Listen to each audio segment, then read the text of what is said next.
Puspusan pa rin ang preparasyon ng Kamara sa impeachment trial ni Vice President Sara Duterte, kung saan inaabangan pa rin ang mababang kapulungan ang sagot sa Senado sa ilan nilang mga request para rito. Issue sa umano'y ICC warrant, hindi umano makakaapekto. Si Melales Moras sa Sentro ng Balita Live.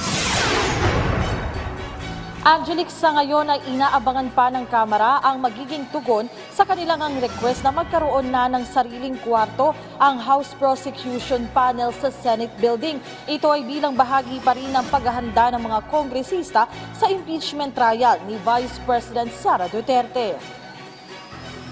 Sa isang press conference ngayong araw, binigyang diin ni House Committee on Good Government Chair Joel Chua na isa sa mga itinakdang prosecutor sa impeachment trial ni Vice President Sara Duterte na mahalaga para sa kanila na magkaroon na ng working area sa Senate Building bilang bahagi ng kanilang preparasyon sa paglilitis. Sa ipinadalang sulat ni House Secretary General Reginald Velasco kay Senate President Francis Escudero, nakasaad ang kahilingan ng Kamara na magkaroon ng room assignment sa Senado ang House Prosecution Panel at Secretariat Support Group para sa idaraos na impeachment trial. Dito'y humiling din ang pamunuan ng Kamara na magdaos ng ocular inspection bukas, March 11 sa lugar. Sabi ni Chua, kung mapagbibigyan ng Senado, handa rin silang sumama sa pag-inspeksyon.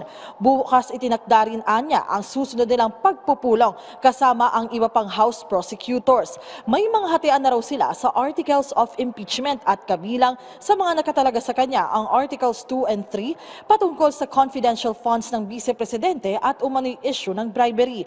Ngayon namang may kumakalat na lalabas na warrant of arrest mula sa international.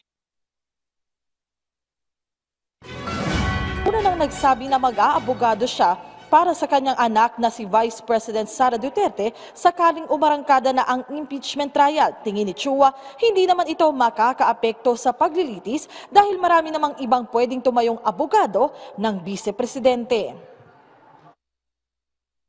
Tingin ko dahil parehas naman po silang abogado at sinasabi po nila na wala naman po silang kinalaman dito.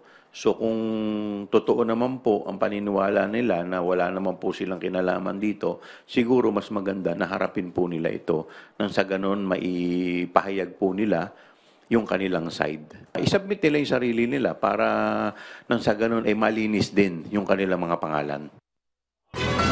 Angelic, sa ngayon bukod naman dito sa issue ng impeachment ay tuloy-tuloy pa rin ang pagtutok ng mga kongresista sa iba pang mahalagang usapin ngayon. Sa katunayan, patungkol naman sa issue pa rin ng Pogo, ng mga illegal na Pogo, ay sinabi ng House Quad Committee na maaari nilang, posible nilang ipagpatuloy ulit yung kanilang House Quadcom hearing dahil nga sa issue ito. Angelic? Okay, maraming salamat, Mela Lesmoras.